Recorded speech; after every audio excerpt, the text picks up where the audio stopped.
Hello student, today I am explaining question number 6, that is Desarium number, and your question is write a program to input a number and check whether it is a Desarium number or not.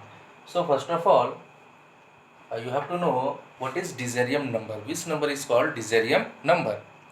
So if sum of digits, listen carefully, if sum of digits powered with their respective position is equal to the original number, if sum of digits powered with their respective position is equal to the original number, such numbers are called Desarium number. See, for example, 175. 175 is the example of Desarium number. How? power of digits with their respective position. See, position of 1 is 1, position of 7 is 2, position of 5 is 3. Therefore, 1 to the power its position, that is 1, plus 2 to the power, 1 to the power its position, and the position of 1 is 1, so 1 to the power 1 plus 7 to the power its position, that is 7 square, plus 5 to the power its position, that is 5 cube. If we will find 1 to the power 1 is 1, 7 square is equal to 49, and 5 cube equal to 125. If we will add these numbers, we will get 175. Therefore, if sum of digits powered with their respective position is equal to the original number, such numbers are called Desarium number. Such numbers are called Desarium number. Okay, I am going to explain the program. First of all, we will input a number, that is n. Here in the main function, that is display, we will input a number n. So let's n equal to 175. N equal to 175. We will call a function check Desarium. See, we will call a function check Desarium and we pass a number n, that is 175. We passed 175 in the function check Desarium. This function will check whether the number n, whether the number which is stored in n is a Desarium number or not.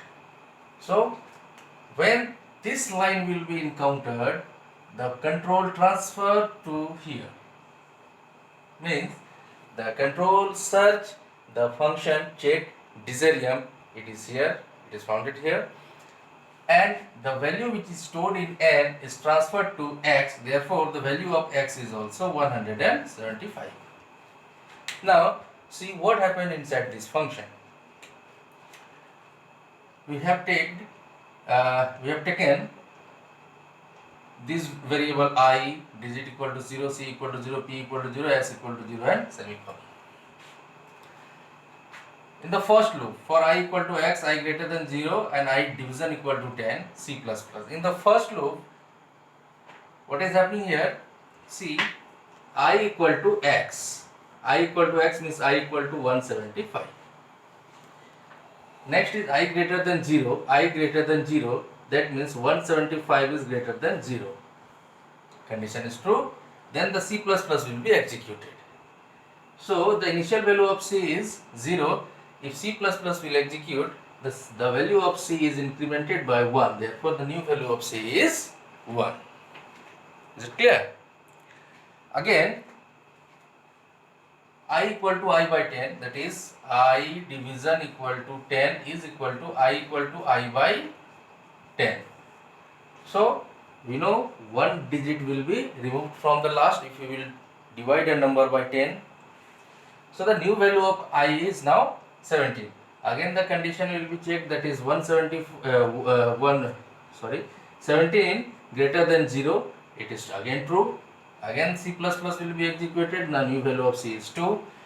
Once again I division equal to 10 will be executed, that is update expression. The new value of I is now 1. Again 1 greater than 0, 1 is greater than 0, condition is again true. Now c plus plus will be executed once again, the new value of c is 3. Again I division equal to 10. Now the new value of I is 0, and 0 greater than 0 condition is false. 0 greater than 0 condition is false. Therefore, by using first loop, we have actually counted the number of digits. So C will store 3. That means in this loop, in the first loop, we have counted the number of digits present in the variable x. Okay. So number of digits are 3. Now see what happens in the second loop. Second loop, again I equal to x, and the value of x is 175. Again I greater than 0, that is 175 greater than 0. Condition is true. Condition is true. Now control goes inside the loop. Digit equal to I mod 10. Digit equal to I mod 10. Therefore variable digit is stored. 175 mod 10 means the last digit will be extracted, that is 5. That means 5. Is it clear? Now p equal to under bracket int math.pow dgt comma c. That is math.pow is a function, mathematical function that will calculate the power of digit raised to the exponent c. Okay, that means the value of digit is 5 and value of c is 3. So p is actually calculating 5 to the power 3. 5 to the power 3. We know in math.pow the first expression is, first column is, the first operand is base and the second operand is exponent. So the value of digit is 5 and the value of c is 3. So it is actually 5 to the power 3, that is 5 cube. So the value of 5 cube we know 125, but math.pow will return the value in double type. Therefore actually the math.pow will return 125.0. 125.0 because math.pow returns a value in double. Okay. But before that we have taken here int, under bracket int. That means we are converting 125.0 into integer. This is called explicit conversion, explicit type conversion, in which we are converting the result of math.pow into integer type and storing the result in variable p, which is integer type.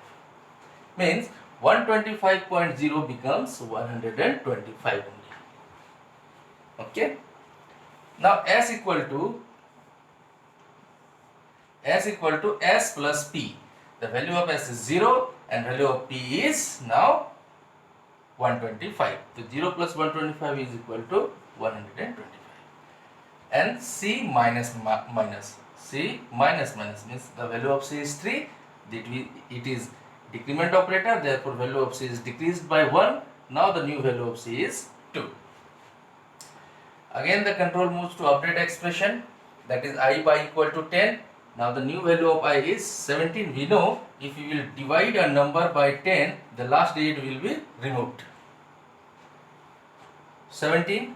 Again the condition will be checked. 17 is greater than 0. Condition is true.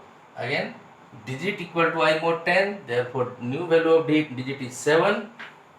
Now p equal to again math.pow digit comma c. This time value of digit is 7 and the value of c is 2, that is 7 square equal to 49.0, and this 49.0 is converted into integer using this expression. So the new value of p is only 49. Next line is s equal to s plus p. The variable s is stored 125. 125 plus 49, 125 plus 49 is 174. 174. Again c minus minus. The value of c is again decreased by 1. The new value of c is 1. Again I equal to I by 10.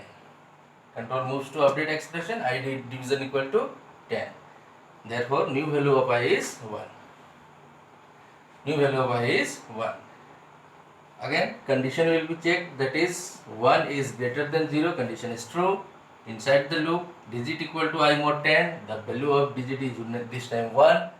This function math.power digit comma c, this time value of digit is 1 and value of c is 1, therefore 1 to the power 1 is equal to 1.0 is equal to 1.0, and using this expression this 1.0 is converted into integer, therefore the value of p is 1.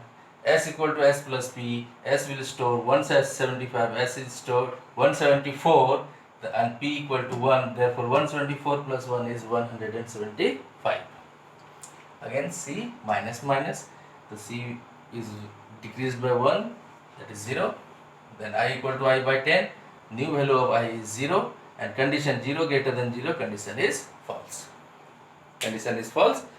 The control will execute, control will exit from the loop, means loop, because condition evaluates to false, therefore the loop will terminate. Then outside the loop, what is happening here? S equal to s, x, the value of s is 175 and value of x that we have taken, that is also 175. This time this condition is true. 175 is equal to x, the condition is true, therefore it will return true. So true is returned back here. This expression is true, true equal to true, therefore the entire expression becomes true, therefore it will print n plus is Desarium number, therefore 175 is Desarium number. So this way we will do the program. Okay, copy the program and copy the entire dry run also and try to solve the next number. The next question that I am going to explain is amicable number.